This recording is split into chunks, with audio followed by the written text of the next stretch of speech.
What's going on, everybody? Appreciate you for tuning in to another episode of Sideline to Sideline. Hope everybody's doing well. Super Bowl's in the rearview mirror. We got free agency, a lot of stuff going on. Teams getting active, some teams not doing anything. We're going to touch on all that. But obviously, got to introduce the crew before we even get into that. So, here to my right, not guarding the two, guarding the three, Brett, man, how you doing tonight? Hey, I'm doing great. Looking forward to talking some sports. Over football. Packers been pretty active in free agency, so can't ask for much more. Yeah, I'm sure we'll touch on a move or two that they've made tonight. Can't wait to talk a little bit more about that. I mean, below me got the Godfrey, still celebrating that Super Bowl win. Got the Eagles hat on. Got it. He's got the gear on. I can't hate him for it. The But patch is Godfrey, there. how you doing? Doing all right. Still basking in its glory. My team's letting go of some people. That happens. You lose people when you win Super Bowl, so it was to be expected. But Mhm. football free agency is fun. I like that. It's the kickoff of you know, the start of the football year. Can't beat it. Right. Yeah. I mean, I hear you with that. It kicks off draft and all that. This is the time when like all teams feel good about themselves right now. Then reality kind of sets in, but we're not at that point yet. Unless you're the Cowboys or the Giants, you cannot feel good about yourself right now. I'll just be That very is clear true. about that. That's true. But down in the corner, you already know. He's the host. He's the leader. The NFL genius. You see it on the screen. Gene, how you doing tonight? Bro, I'm fired up. I think a lot of, it's funny. I've listened to too much sports talk radio this week, and I'm listening to radio hosts and people calling in the radio, like yelling at Howie Roseman. I'm like, are you guys stupid? Can you shut up? And I get it. They need something to talk about. I understand that, but can you let the whole offseason end before you start crucifying the guy that just won you a Super Bowl? Eagles fans are relentless. It's absolutely hilarious. Always a prisoner in the moment, the Eagles fans. But listen, I don't know why they're doing that. I mean, obviously they could be distracted by how well the Sixers are doing this season. I mean, I'm all in on the Sixers. I mean, love them. I mean, the Sixers are rolling. So, yeah. Well, they've Like a either third won down or the hill. lost 13 out of the last 15. One or the other. I forget which one. Awful. But we got a lot to talk about. A lot of free agency to talk about tonight. I'll say this, right? Me and Godfrey had our fair share of having fun over the last month of the NFL season with the Eagles winning the Super Bowl. This is not the time for Eagles fans to have fun. You had to know this was coming. And I'll lead into the time where it is for teams to have fun, and that's the New England Patriots. The New England Patriots, new head coach, new regime, new system, and a lot of money to spend. And one of those guys that they went out and spent was a 25-year-old entering the prime of his career in Milton Williams. Now, they signed a lot of people, but $26 million for Milton Williams felt like an overpay. But if you're the Patriots and you're not paying a quarterback big money right now, you can overpay for free agents to come to New England. You have to fix the culture. And with fixing the culture, it means you got to overpay a couple guys. Kyle, I would love to start with you. How do you feel like the offseason is going for the New England Patriots? Do you think they're overspending? And if they are, do you care? No, I don't care. I think what Vrabel and his cast have come in to New England to do is kind of change the order of operations. With Belichick, what the Patriots like to do is they like to let the first wave kind of go through and then pick through the remaining kind of the mid-tier guys and build their roster that way. Milton Williams was clearly a guy that they targeted because we saw it. The Panthers announced the signing, and then all of a sudden, New England signed him. So Milton Williams clearly went back to them and was like, look, this is what the Panthers are giving me. Can you guys, match it or beat it, whatever? And they did that. So they targeted him and they got him. They tried it with Chris Godwin. Reports are they offered Godwin more than he went back to Tampa Bay for. He decided to go back to Tampa Bay. So I think it just shows that the thought of Kraft being cheap, which was the thought like with Belichick, clearly those days are gone because they went and were aggressive early, which Vrabel said they were going to be. So I loved it. I mean, I would like to see probably a little bit more towards the offense, but I get it. Vrabel's a defensive guy. He saw that the defense wasn't good and addressed it. Every level of the defense, he signed somebody, sometimes two people. And I can't really disagree with any of the moves. Now, whether they work out or not, we'll have to see. But yeah, I I was thoroughly surprised to see how much they spent and how early on in the process they did it. By the way, I just want to thank Peter for pinning us to the top of the sports lounge. I appreciate y'all. Thank you so much. Jory jumped in. That Titans fans loud, emotional, and toxic. I've deleted the Twitter app temporarily. And then John Suggs, definitely not overspending. They should max it out. I kind of want Cup, but can he stay healthy? And what price do we have to pay as Patriots? You know, John, I like John Suggs. John might not think I like him, but I like John Suggs. John, for being such a knowledgeable sports fan, I don't know if you watch Cooper Kupp. He's washed. There's a reason that the Rams are just, you're good. You can go. Can't find a trade partner. You're not coming back here. He's washed. Like, and I mean, he's washed in a way Todd Gurley was washed. Like, when you knew it was over, it was over. It's over. It's over. I think he could play like a Ricky Prohl type of role, move some chains and stuff like that. I don't know if he's completely washed, but he's never going to be anywhere close to what he was before. Right. I think he could help a young receiving core, play out of the slot, be a little bit of a chain mover for them. That's about it. That's It the shows ceiling. some of the young receivers just how to, because a lot of the stuff out of last year was wide receiver group, really young, immature. At least Cup could come in and show them how to be a pro. Which, I mean, Mac Hollins can technically do that as well, but I don't know if Cup is necessarily washed, but I wouldn't expect like crazy production from him. Yeah, I've seen that too. The Landry. One signing, the Patriots fans, I've seen questions Harold Landry, but that's a culture signing move primarily. Yeah, no, it's been a lot. So gonna move on to different teams. But the one thing I do want to ask, and I asked this to you, but I'd like to ask the rest of the panel. Godfrey, Guardy's free. Do you feel like that Milton Williams was an overspend for you? Did you believe that? I actually didn't mind it. Wasn't an overspend, maybe a little bit, but when you're in New England and you're trying to flip the culture around, you're the one team that can afford it. So I would say a little bit, but not enough to really make me hate the deal. I still like the signing. Okay. Godfrey? I think it was an overspend. Yeah. I mean, listen, here's the thing that people have to say. I mean, would I like him back as an Eagles fan? Yeah. But I've seen him for his whole Eagles career. Not a bad player. A lot of people question the draft pick coming in when he was drafted. He developed, he got better. But we do have to recognize that there are going to be guys that are going to look better than they are because they played next to Jalen Carter, right? And if I'm Milton, I'm taking that contract. I'm getting my bag anywhere I can, so I don't blame him. But he's a good culture guy. He could perform, on a rotational basis. I just don't know if I'm paying that much money for him, considering that the Eagles are going to have to pay Jalen Carter down the road too. So you have to keep a lot of these things in mind. Yeah, but I don't think it's a question of whether the Eagles should have paid him or not. I think the question is, do you think he's worth $26 million? I think the overspending going on right now for interior defensive linemen is absolutely insane. Yeah, I don't think he's worth that. No, and the reason I don't think he is I looked up the numbers the other day, and Jalen Carter was double teamed on 68.4% of his snaps. Right. Milton Williams was double teamed on 19.4% of his snaps.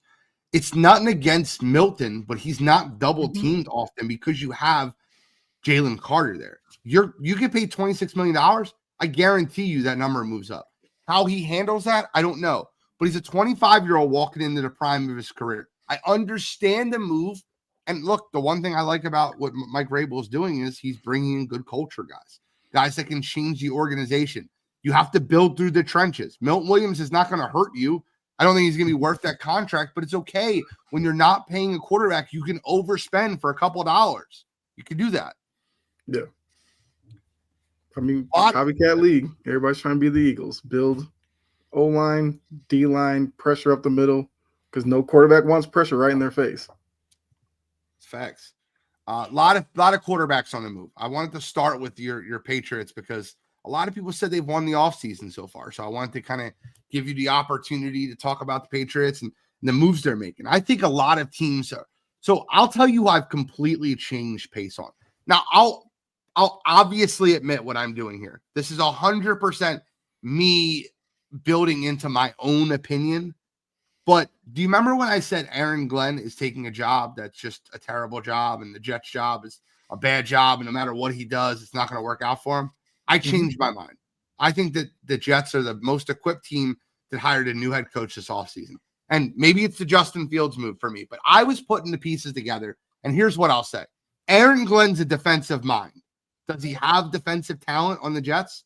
Quincy Williams, Quinnen Williams, Sauce Gardner, DJ Reed. Do they have defensive players that are good players in the NFL? Will McDonald? They absolutely do, right? If Justin Fields can be what I think he is, do not be surprised. I'm putting this out there now.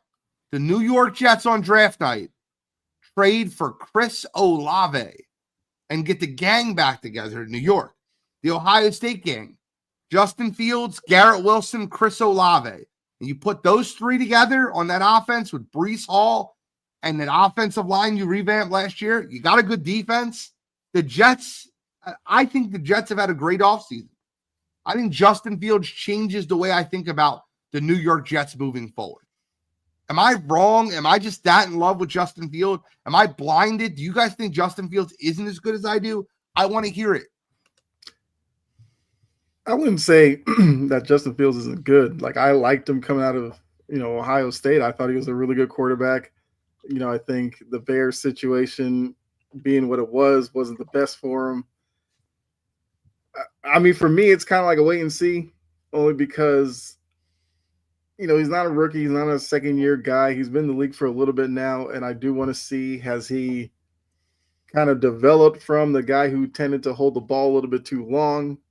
Early on, was that just the product of, because the Bears are so bad that he felt like he had to do more than he needed to? Can they coach that out of him? Then, yeah, maybe it looks a little better for them. I just think getting Aaron Rodgers out the door automatically gives you a plus in my book, because that guy, like, you couldn't bring him back. That was clear. Like, he had done enough damage in New York that you just needed to move on.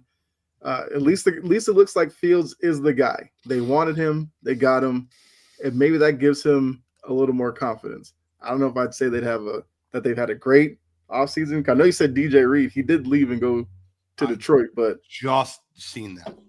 But they still have Sauce Gardner, so you're not struggling on the back end. But I mean, look, Aaron Glenn is trying to do what Vrabel did, is doing, I should say.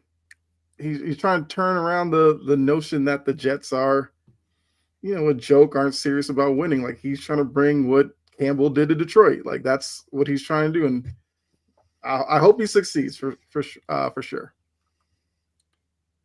Godfrey? Yeah, I like Justin Fields. I don't know how far he goes. I think in a weak draft for quarterback, it was a smart move, because if he doesn't work out, you can move on quickly.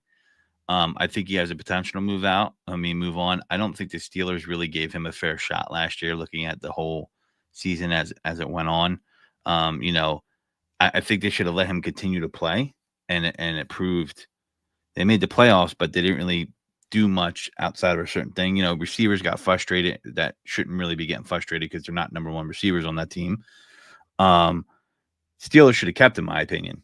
But, I do think Aaron Glenn made a smart move right there. I think that influence of him being there is definitely Justin Fields coming there. I don't think he comes there unless Aaron Glenn is there personally. And I think that was a smart move, because, listen, he can play at the pro level and win games. We've seen that, right? We've seen that. Put some talent around him. What's going to happen? Now, what's going to happen with the O-line, right? If they build a winning program, you can win with Justin Fields. It's definitely going to be better than what you've had the last 2 years, in my opinion. He stays healthy. You stick with him. You let him play with some confidence. Like, he's not going to have, the carpet pulled from under him. I think you're going to get a different result from him. So, yeah, I like the move. I think with that quarterback move, they're a lot better. Now, Jets fans, though, they probably don't believe that. We all know that, right? Well, that's fine. I don't care what the Jets fans believe. But I do. I'll say this, Godfrey. This is the first time where Justin Fields has been able to pick his situation. So if he doesn't work out in New York, it's on him, right? He didn't pick the situation in Chicago. Chicago had a terrible offensive line, awful offensive line. He didn't pick the situation in Pittsburgh. You're not the starter. You are the starter. You're 4-2. You're not the starter. They have a terrible offensive line too. But he got to pick this situation. The Jets revamped their offensive line last year. They have Garrett Wilson, who Justin's comfortable throwing the football to. I project that they'll go out and get Chris Olave. I really think that's going to happen.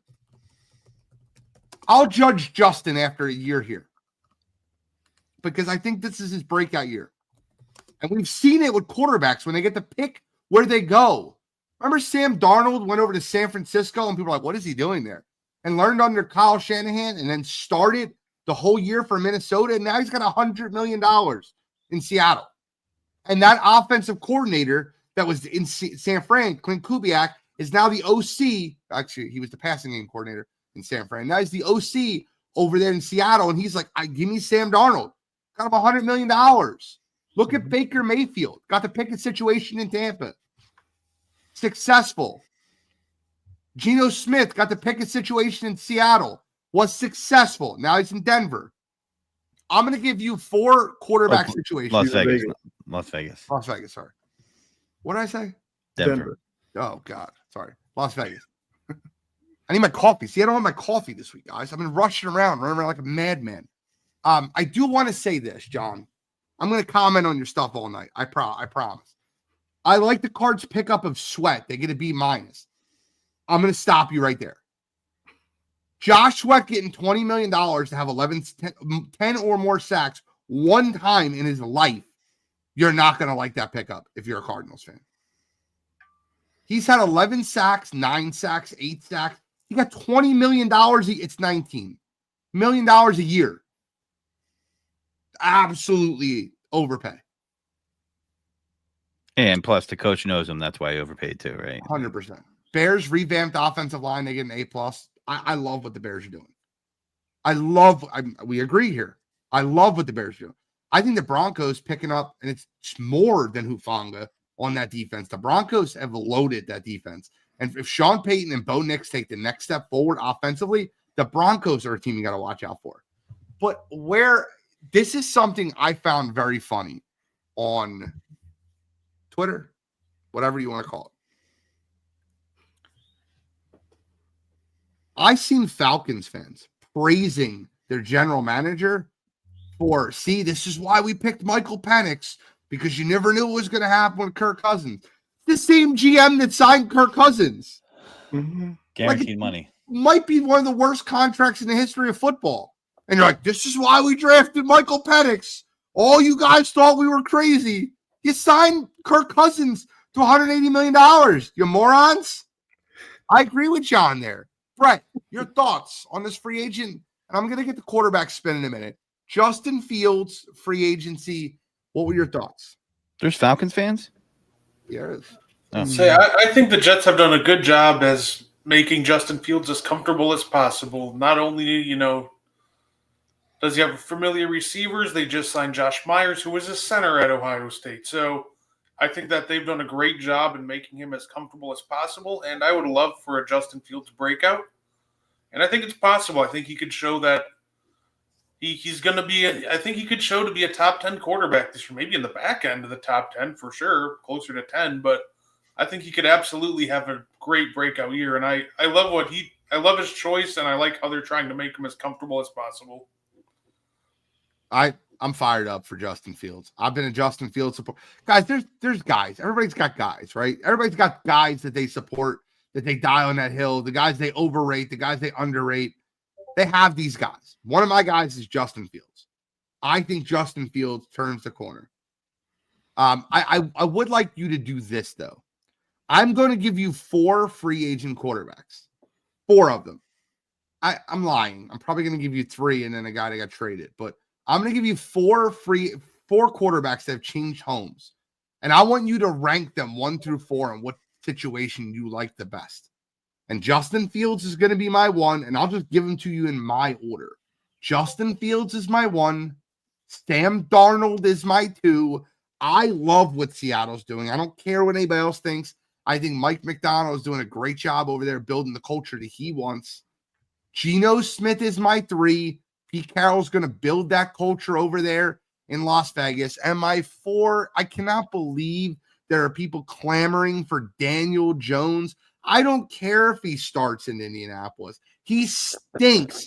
I don't know when you guys will get it. The guy stinks. What has he ever shown you that he was good?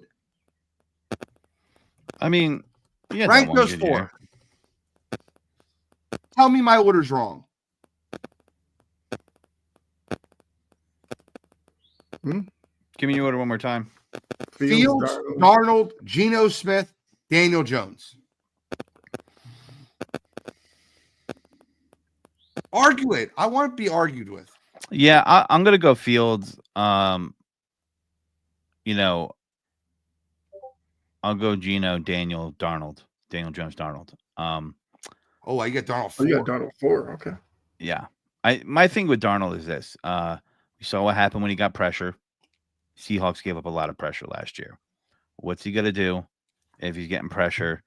I didn't see him adjusting. And then when you see the stats that the Vikings had about how long they held the pass rush, it looked like it was more on Sam Darnold than the O-line to me. So I just, is that going to work? We'll see. I don't know if he had a Ryan Fitzpatrick-esque type year where Ryan Fitzpatrick had that really good year with the Jets.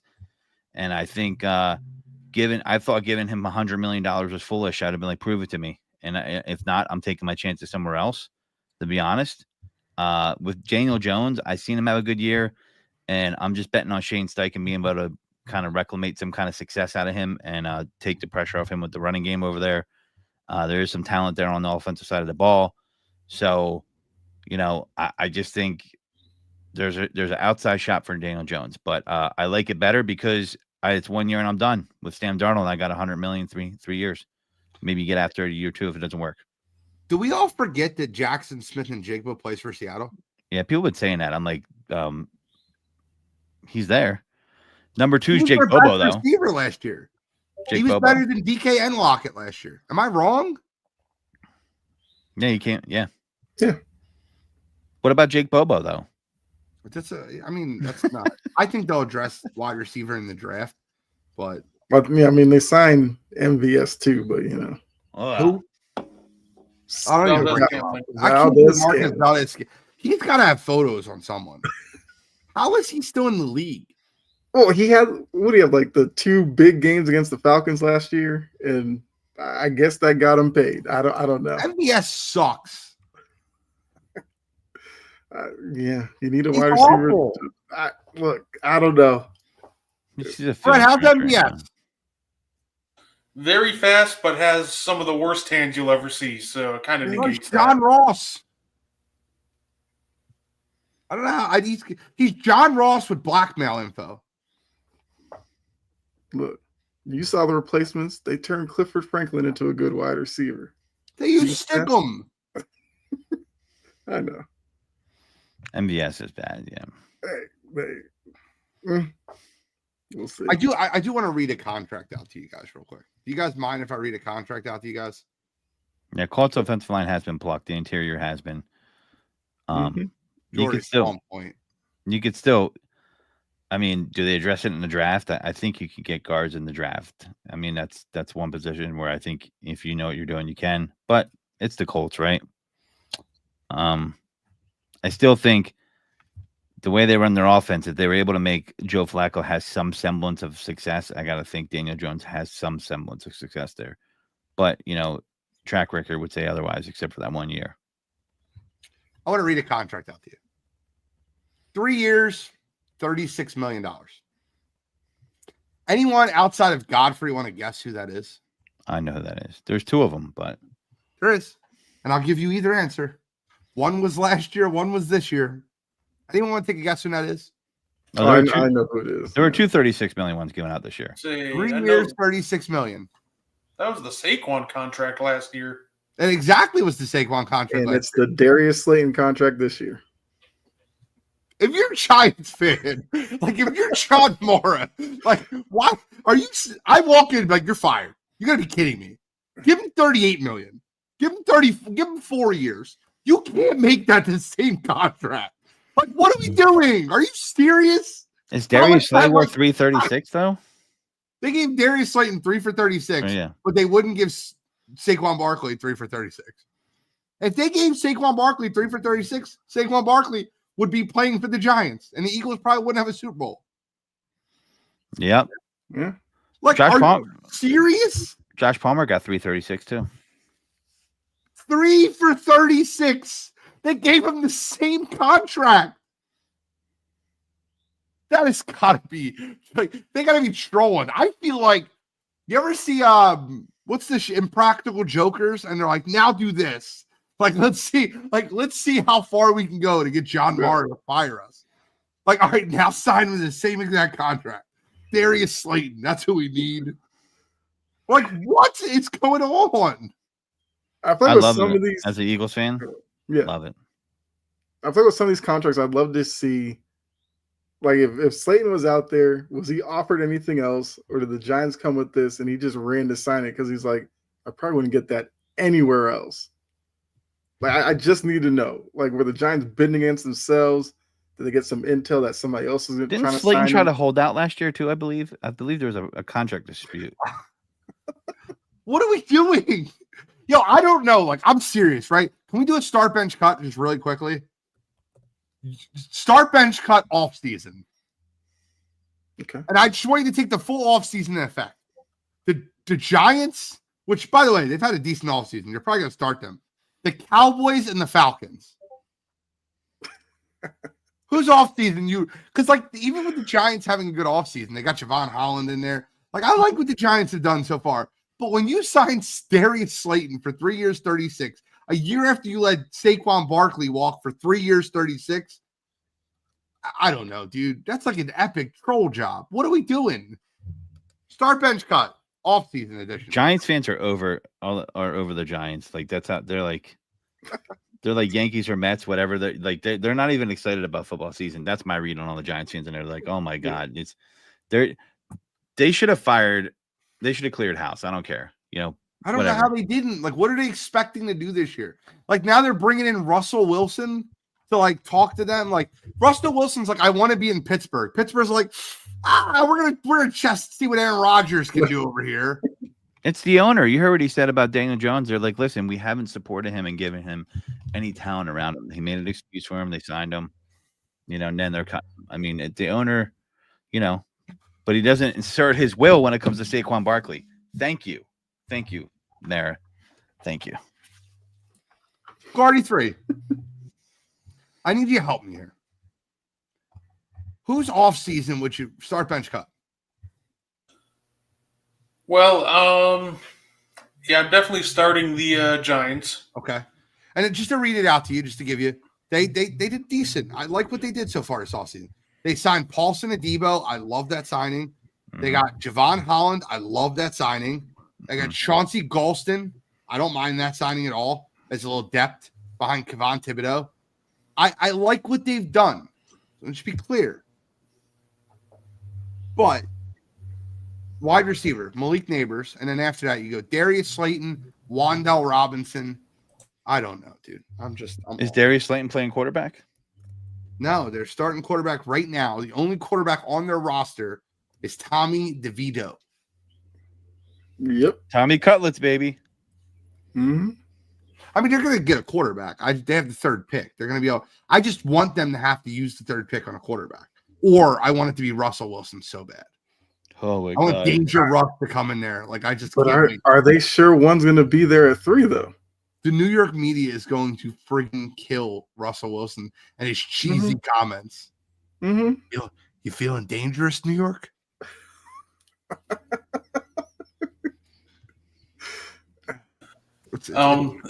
If I had to pick one to bench between the two, this is the absolute battle of mid. Mid. That's generous. You know what? I will. I'll bench the Cowboys. I'll cut the Falcons.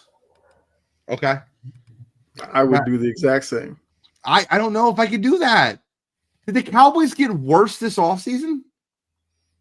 Kind of hard to get worse than they were, but They lost DeMarcus Lawrence and they signed Kenneth Murray.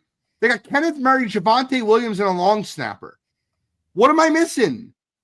Got Kyer Elam? Is that what we're talking about? Sandburn?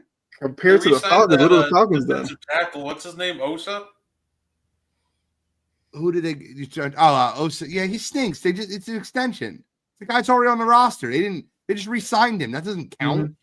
It's like giving the Eagles credit for re-signing Zach Bond. He's there already. This is the Cowboys offseason. I need to read it to you. It's just amazing. Marquise Bell, who? Trent Sieg, a long snapper. They signed to a 3-year contract. Javonte Williams, a rotational offensive lineman, and Robert Jones. Solomon Thomas, who's, 65 at this point? Cavante Turpin re-signed. Mm-hmm. Peyton Turner, Brian Anger, Kyer Elam, Jack Sandburn, and Kenneth Murray. And they lost DeMarcus Lawrence. Rico Dowdle. Rico Dowdle wasn't great, but I'll cut the Cowboys. So start, bench, cut? Yeah. I'm starting the Vikings. I like what they did this offseason. Sorry, Brett. It's out of the 3, bro. Out of the 3. Oh, we have to go with those 3? Yeah, that's the point. Of course you're starting any team over those 3. It's the worst teams in football. So Cowboys, Giants, Falcons. Man, that is crap. That is just straight that was shit. The whole point. It wasn't like I wasn't trying to give you good teams. I'm gonna go with. So I'm gonna you start the Falcons ones for you. I got them for you too. They're great. I'm gonna start the Falcons. What? I'm gonna start the Cowboys. I'm gonna bench. I'm gonna bench the Falcons, and I'm gonna cut the Giants. Dude, listen, you can do all you want. They got a guy who gives them a D. I don't know if I agree with that. You can do everything you want. You got an offensive coach, and you haven't done shit all to get a quarterback in there for your offensive coach. What the fuck are you doing? I'm sorry. You're great. It's on defense. Brian Daboll is an offensive coach. Only guy on the roster is Tommy DeVito. It's a weak quarterback class. Zero creativity of what they've done on the offseason. Darius Slayton makes me want to cut them. I'm sorry, I'm cutting you. The Falcons, they're idiots. I don't think they should trade Cousins because you could get out of it next year. Just sit his ass on the bench no matter what he wants to listen. You're the backup if that's what you want to do. Falcons fans, you're delusional if you think that was a grandmaster scheme that they did. I'm starting the Cowboys because of all 3. They have the best quarterback in Dak Prescott of all 3. He comes back healthy. I like Javonte Williams. It's one of my guys, as you guys, Gene knows. I think he's the starter there. He might be okay there. So there'll be a serviceable team among all 3 of those. I'm going to probably go with the Cowboys, even though, I hate them. But I got to cut the Cowboys. The Cowboys, to me, have gotten worse this offseason. They spent all that money to try to get Michael Parsons to re-sign there. They've gotten worse. Look at their exits versus their entrance. Like, I'm not kidding. Gun to your head, Kyle. Are you taking Javonte Williams or are you taking Rico Dowdle? I'm not gonna lie. I'm kind of like Godfrey. I do like Javonte Williams, but yeah, I would have. Like Dowdle seemed like he was productive. Like I don't understand why you need. They only spent $3 million on him though. It's 1 year, $3 million. I mean, no. My point being is, is he better than what they had? I could settle with it's the same. Yeah, I'm about to say it might be about the same. I mean, listen, Sean Payton likes to rotate 3 running backs. And is Kenneth Murray better than DeMarcus Lawrence? Probably not. No, they got worse. Yeah, but for me, they have a quarterback still. They have not fallen behind Washington. They've been behind Washington this whole year. Washington's getting better this offseason. You want to talk about teams that have went into this offseason making good moves? Washington's one of them. Minnesota's done incredible in the interior. Yep. Dude, what the Rams are doing, look out for the Rams. Devontae Adams, Puka Nacua, it's on Puna Ford. That line is scary. That Rams line is scary, bro. I don't Also, know. I see John put in there about the Falcons signed Diablo and still need a legit pass rusher. The Falcons have needed a pass rusher since about John Abraham left. That was forever ago. That's And they got always rid of been their the best issue. D-line player too, and Grady Jarrett, who, Yeah. I mean, He was the only one you had to like worry about on the D line. Like watch, we know that they need a pass rusher, and they're gonna probably draft a wide receiver or something. you know what I would love in the NFL? Remember how you used to have that show where people would swap spouses? They would go live with each other. It would be a sports team swap cities, right? Like, let's put the Eagles in Atlanta for a year and then take the Falcons, since they have our Eagle out front, and put them in Philadelphia, right? We would flip the F out about what's going down there. It is ridiculous that dude still has a job. Mhm. We would be, dude, the bridges would be on fire in Philly. There would be tanks in the middle of the street. There would be cars flipped. It would be nuts. Northeast Philly would be completely on fire. It would be insane. And so I watched the Falcons from afar. I'm like, man, I am glad I don't, because they could get away with that crap in sports towns like Atlanta. And it's just like, like what are they doing? How does that manager have I don't know, man. Arthur Blank is just asleep at the wheel. He looks like he's asleep all the time anyway, so it just makes sense. Chris Miller says Vikings doing things. Quatsi seems like a genius. Scratches. I'm not going to say it. Yeah, maybe I should read it before I post it. Thanks. Appreciate you, Chris. John Never heard that one. Abraham Lincoln. I don't know, How man. long it's been. There's just been a lot of things going on in the NFL, and free agency has been fun. What I want to ask, I want to go around the room, talk about a team that you think's had a very good offseason. So rank the offseason, like your favorite offseason, or maybe underrated offseason. Doesn't have to be favorite, but most underrated offseason so far. Kyle, do you want to start? Sure. I mean, the Ravens. No, I'm kidding. I had to throw one shot at them. I mean, I liked what the Commanders have done. I agree with you. I do agree with Chris. I think the Vikings have had kind of a under the radar offseason. I mean, obviously, I like the Patriots. I'm not going to pick them. I agree with y'all. The Bears and Johnson literally going there and saying, "This line stinks. Get me linemen," and that's what they did. It's just too smart. These were moves that Bears wouldn't have done previous years. We'd look at their offseason and go, like, what are they doing? Like, this seems like they have a legit plan, executed it.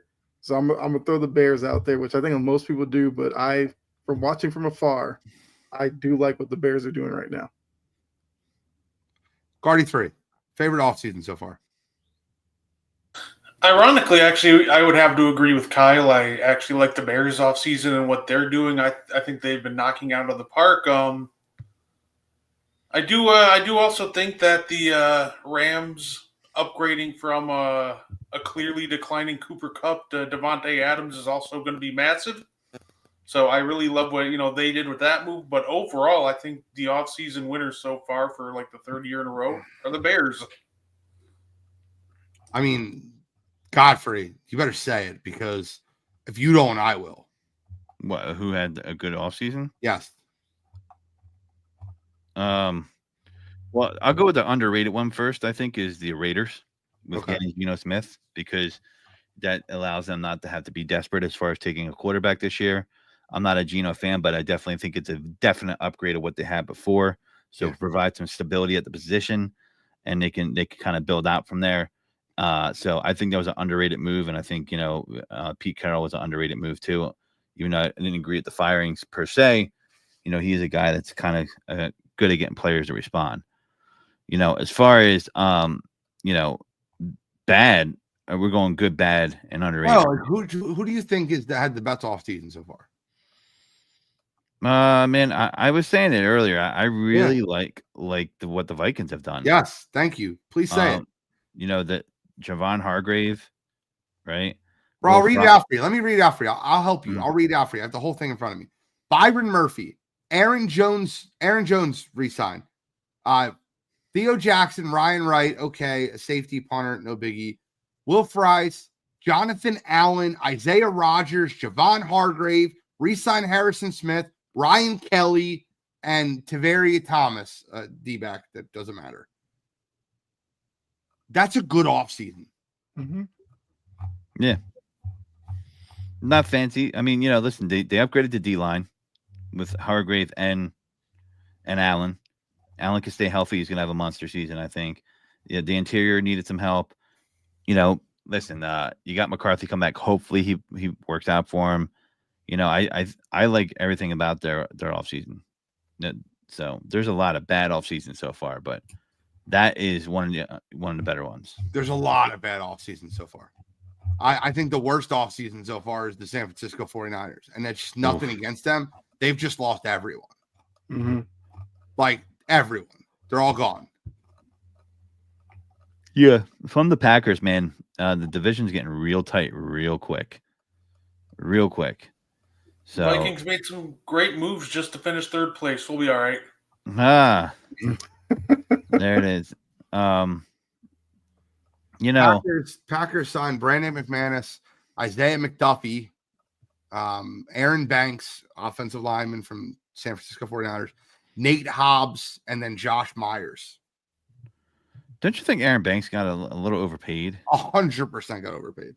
But the way it's structured is not terrible for Green Bay. And they're building in the trenches. I don't hate it. Yeah, and the big thing with that, too, is we're able to probably end up moving Jenkins or Runyon to center. Obviously, we just moved on from Josh Myers, who he's cheap, reliable, but he was also in the bottom half of centers for the league. So overall, especially if we move someone like Jenkins over there and, put Banks in his spot, it just upgrades the entire offensive line overall. So slight overpay, completely agree, but I think it's one that's perfectly fine. I don't know what the hell the Steelers are doing. I mean, I like the DK Metcalf trade, but you like that trade? I like it if they get a quarterback. You're out of your mind. If they get a quarterback, the problem is traded for the right to overpay him. They're giving him $30 million a year. He runs a 9 route. Yeah. You like that move? Yeah. What did they give for him? What did they trade for him? What's the trade? The DK trade? Yes. Oh, that was a massive overpay. They sound like a second and a $30 million a year contract for DK. Hold on. I'll put a trade. I want to read it. This is an insanely bad move. Well, listen. The Seahawks traded DK Metcalf to the Steelers, sending the 2-time Pro Bowler into Pittsburgh in exchange for a second-round pick, number 52 overall. The Seahawks are also sending a 6th-round pick to Pittsburgh and getting back a 7th as part of the deal.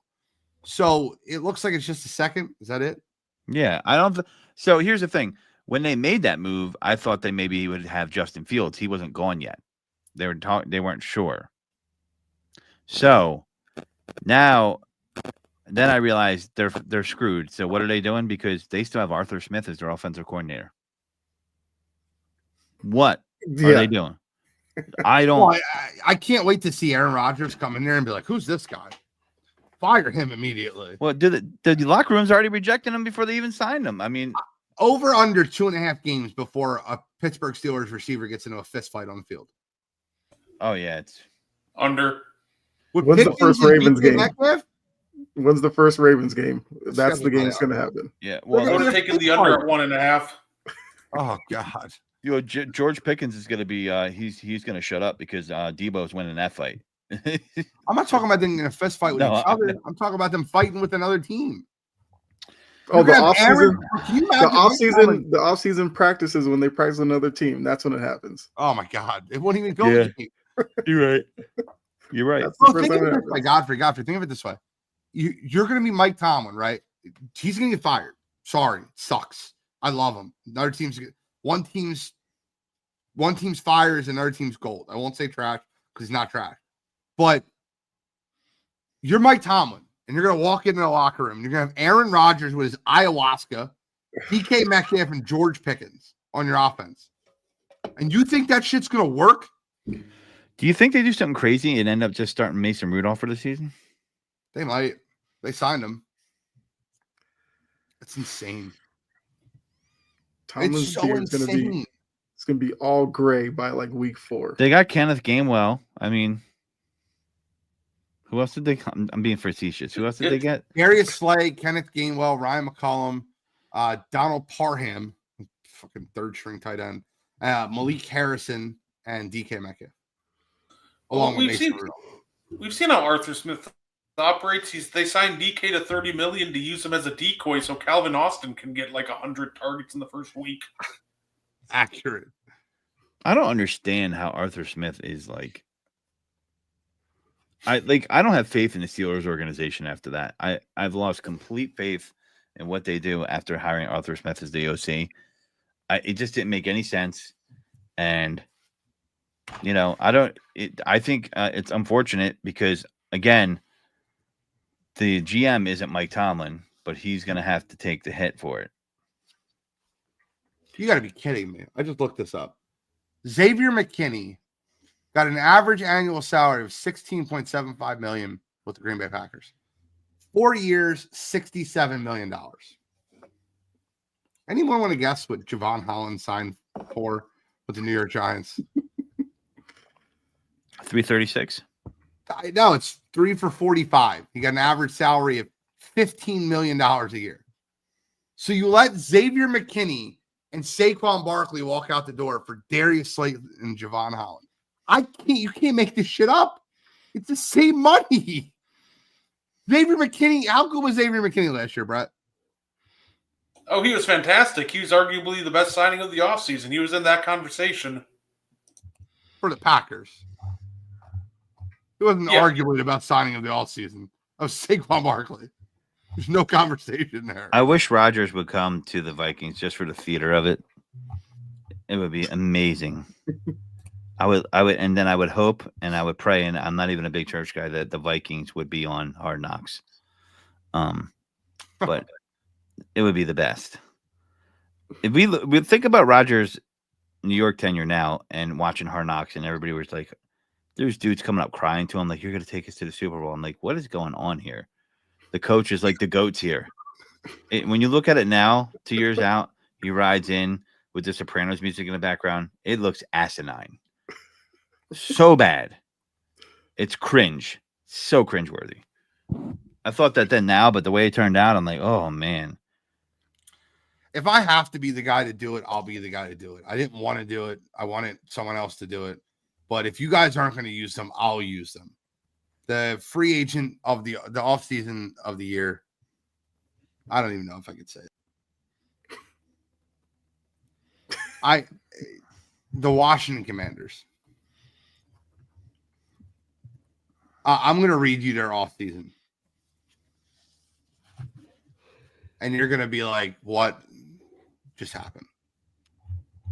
All right, so they re-signed Bobby Wagner. They re-signed Zach Ertz. They got those guys back. They traded for Laramie Tunsil. That's a pretty good move for them. They signed Jonathan Jones. Not a bad signing. Kyle, how's that signing? No, he's a good, third corner. Not bad.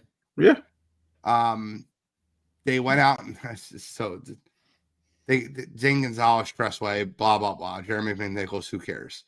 But Deebo Samuel is now on the team. Javon Kinlaw is now on the team. Will Harris is now on the team. Jonathan Jones. They had an offseason. They had and by the way, I'm going to ask you a question. You had Deebo Samuel, and you're like, oh, Deebo Samuel is going to take the job of De'Ami Brown. Well, they also had a KJ Osborne, who I think is better than De'Ami Brown. So they had two receivers to take De'Ami Brown's job. I love it. Yeah, they had a great offseason. Offseason. I'm not sure if I'm a believer in the Deebo trade. We'll see how that translates out health-wise, him playing into the system, how Kingsbury uses him outside of the Shanahan system. We'll see. We'll see how that plays out. But overall, great offseason by them.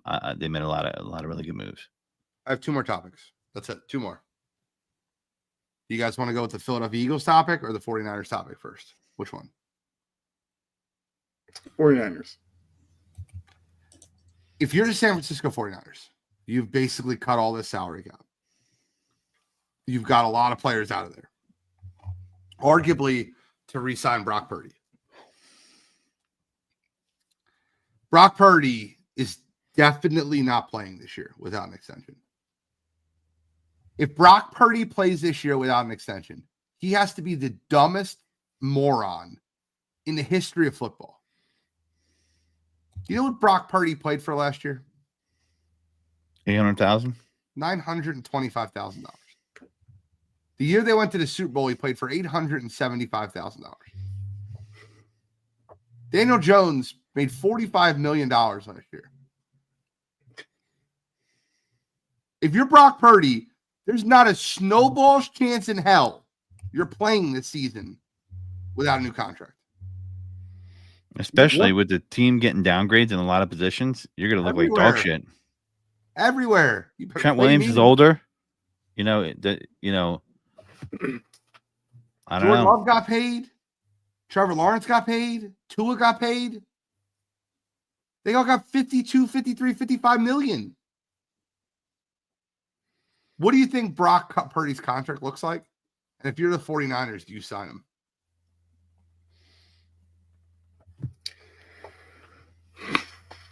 I mean, they got to sign somebody. Do they? I mean, I guess if they wanted to really, and I think that would be like nice for the 49ers. I think that would be like a sweetheart deal for San Fran. I feel like that could happen, but it's wild to think that. Like, I can't imagine Brock Purdy's agent. Like, really? $44 million? Mhm. Like, just look at the market right now. Tua got 53. Trevor got 55.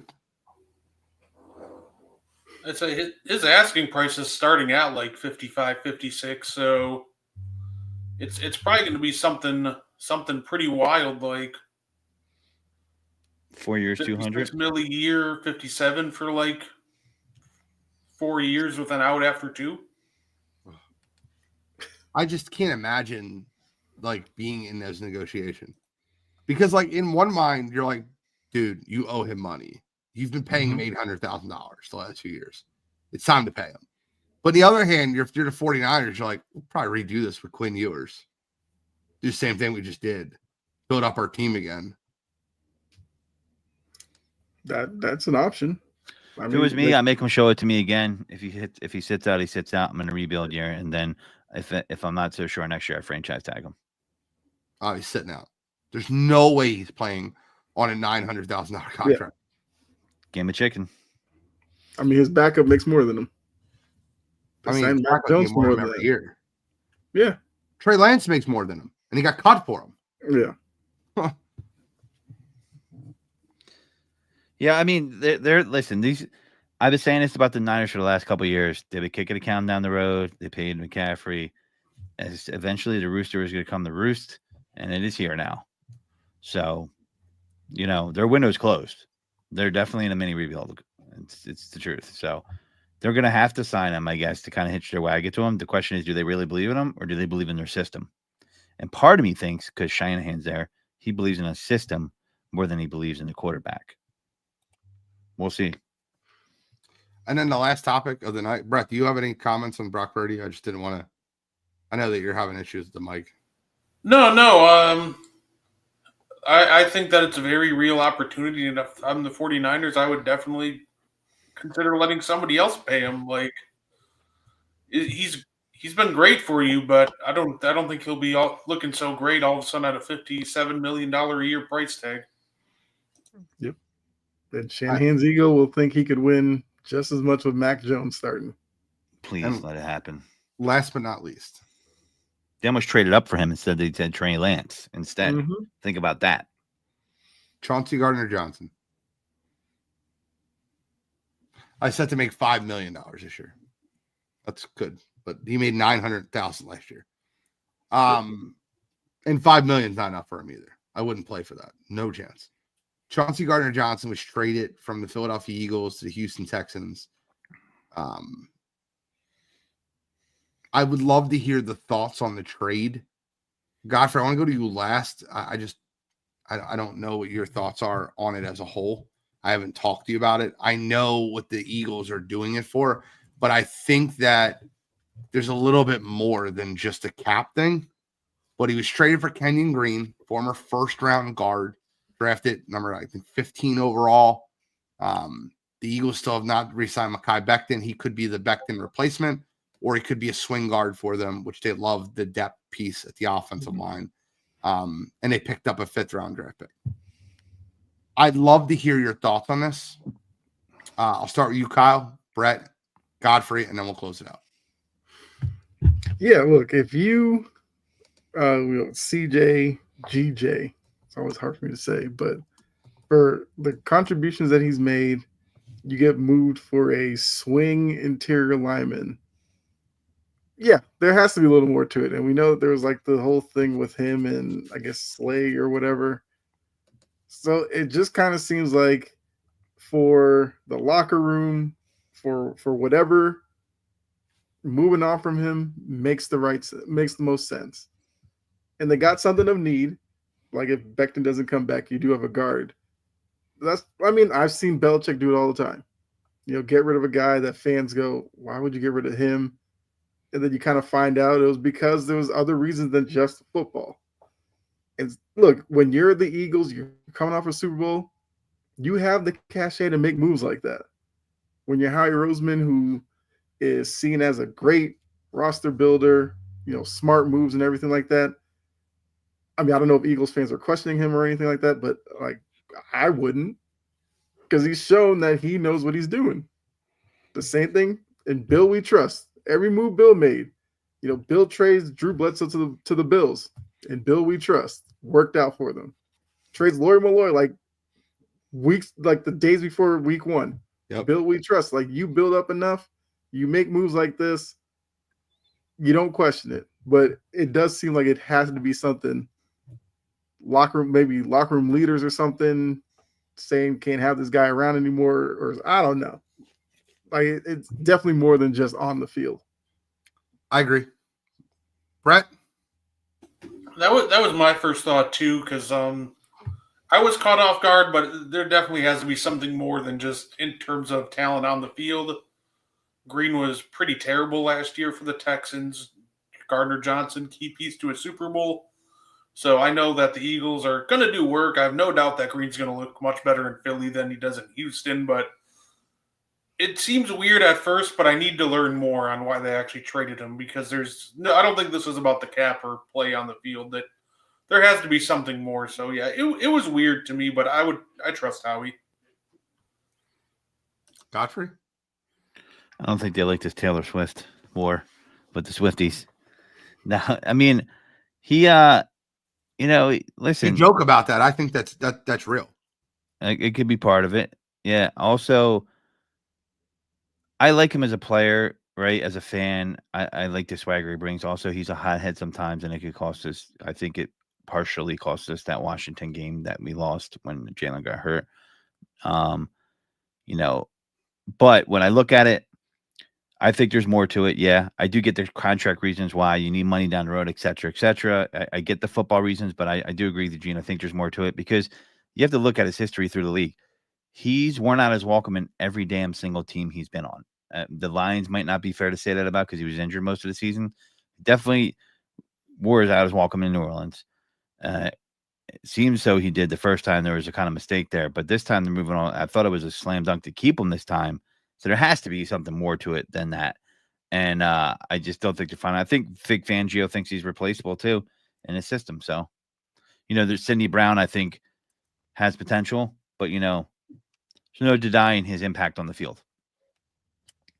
The Eagles 2024 team captains: A.J. Brown, Jake Elliott, Brandon Graham, Jalen Hurts, Lane Johnson, Jordan Mailata, and Darius Slay. I just want to read that to you. Team captains. You hear names on that list. A.J. Brown's put there for his leadership qualities.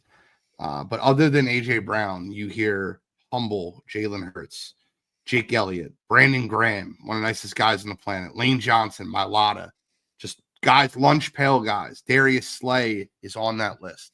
When Chauncey Gardner-Johnson took shots at Slay when the Eagles were trying to re-sign Darius Slay, I think that mattered.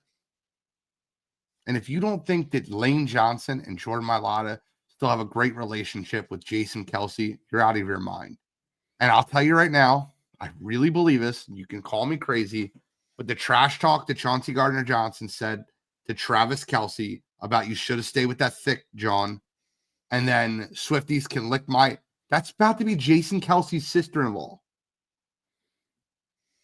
I genuinely believe that talk this Slay – you got Slay, you got Lane Johnson, you got Mailata. Bro, Lane Johnson put out a tweet a minute after the trade was announced. 3 minutes after the trade was announced. Eyes, Howie season. Yeah. I don't think they're a fan of his behavior. No. Simply put. I mean, there's no other way to put it. And I think they think his skills are replaceable. We're gonna find out, but I just don't think they felt like that was worth it to have it there, and he was a powder keg waiting to burst. But both years he's been on the Eagles, he went to the bowl though too. I don't know. First of all, I love CJ Gardner-Johnson, one of my favorite players on the field. But like, I don't know. I know he's an asshole. I don't know what he's doing in the locker room. I don't know what he's doing off the field.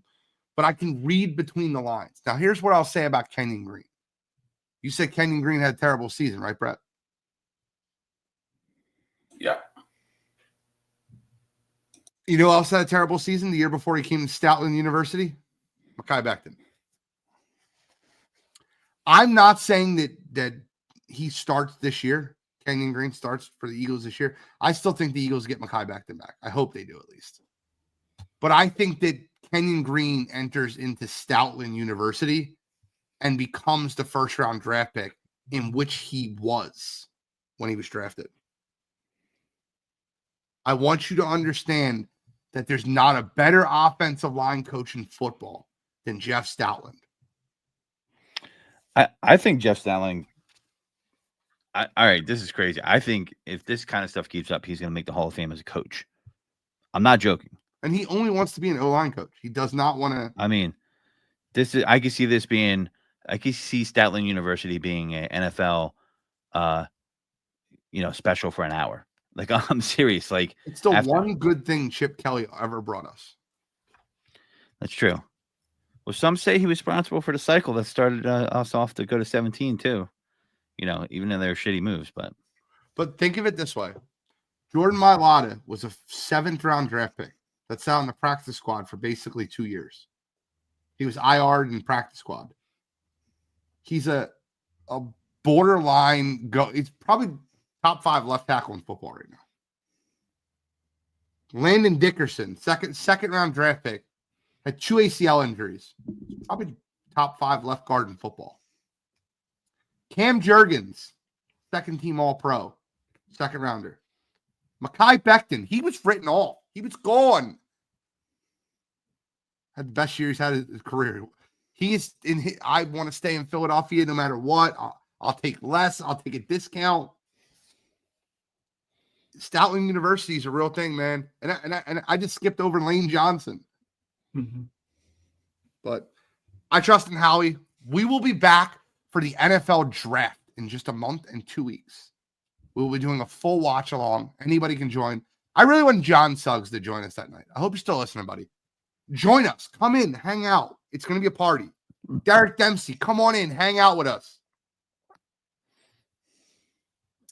Any final thoughts, gentlemen, outside of make sure you listen to N1 podcast?